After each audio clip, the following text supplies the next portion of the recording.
Salmo 22, verso 1, disse assim: Deus meu, por que me desamparaste? Amigo rádio ouvinte, esta é a primeira pergunta que queremos fazer. Por que Jesus falou tão pouco durante a crucificação no Gólgota? Ele estava pendurado na cruz durante horas a fio, mas foram-nos transmitidos apenas 7 frases. Será porque Jesus falou tão pouco? Não sei. Ele foi ao encontro da morte mudo como um cordeiro, foi levado ao matadouro, como bem descreve o cântico profético de Isaías 53. Nisso se cumpre o texto de Isaías que todos nós conhecemos. Ele foi qual cordeiro mudo e em verdade tomou sobre si nossas enfermidades e as nossas dores. Jesus é o nosso cordeiro pascal. Ele foi crucificado na mesma hora em que eram abatidos os cordeiros da Páscoa. Com isso ele cumpre a promessa profética. Não havia mais necessidade de falar. E a festa da Páscoa cumpriu-se definitivamente quando o Cordeiro de Deus foi imolado no alto do Gólgota. As pessoas ao redor da cruz se refugiaram durante as 3 terríveis horas de escuridão. Acredito que nesse intervalo Jesus orou todo o tempo o Salmo de número 22 em alta voz. Ou, quem sabe, em silêncio. O Salmo 22 descreve precisamente sua situação no Calvário. Durante 3 horas as pessoas estiveram ausentes, não podendo por isso ser registrado o que Jesus falou naquelas horas. Jesus estava tão enfraquecido como todo crucificado. O que acontece na crucificação? O corpo aos poucos vai perdendo a sua vitalidade e com isso as forças desaparecem. Todos os crucificados vomitam. Trata-se de uma morte muito cruel, muito dolorosa, muito tenebrosa. Mas Jesus, na sua fraqueza, revelou-nos a sua força. Minha força se aperfeiçoa nos fracos, diz o Senhor. Aliás, o poder do Senhor aperfeiçoa em nossas fraquezas.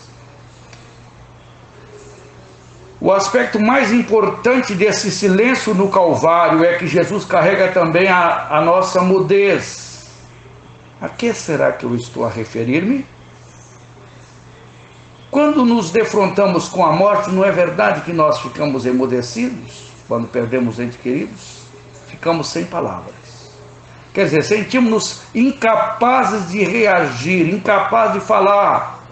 Jesus tomou sobre si nossa mudez ante a morte, assim como lá no jardim do Getsemane, ele suportou o nosso medo da morte. Pai, se queres, passa de mim esse cálice, todavia não seja como eu quero, mas como tu queres. Porém ele o aceitou, tomando sobre si tudo em relação a sofrimento, pecado e morte. Ele está ali mudo. O Senhor, o Deus da vida, que criou o mundo mediante a sua palavra. Separação de Deus também significa emudecer-se longe do poder criador do Senhor, separado de Deus Pai.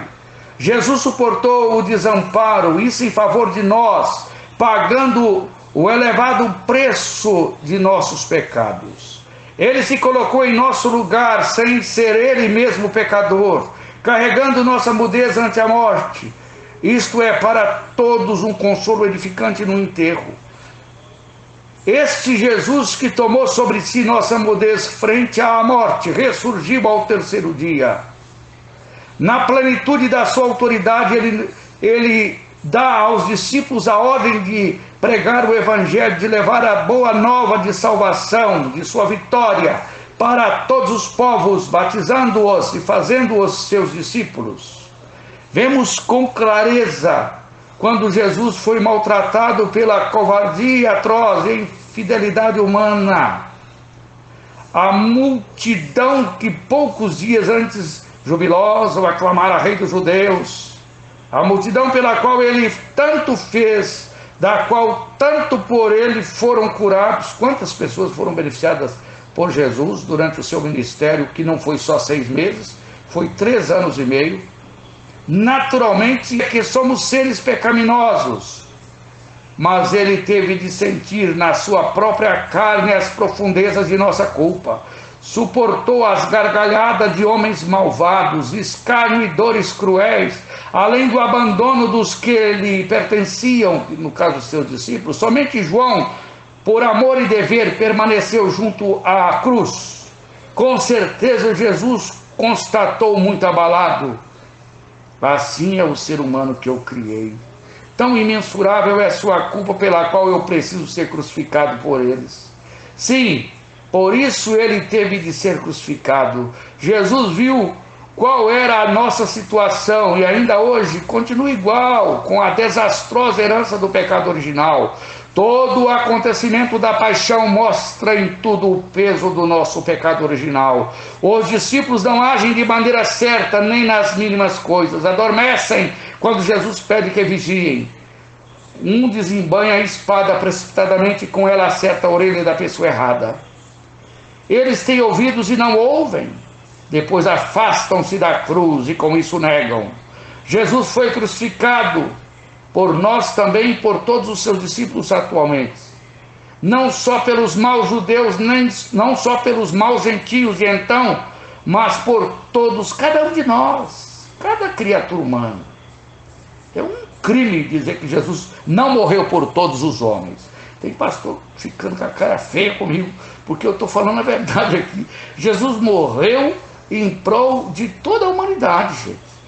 E potencialmente falando, o poder da redenção, a extensão da obra redentora de Cristo, ela pode alcançar qualquer pessoa, independente da raça, tribo, etnia ou nação.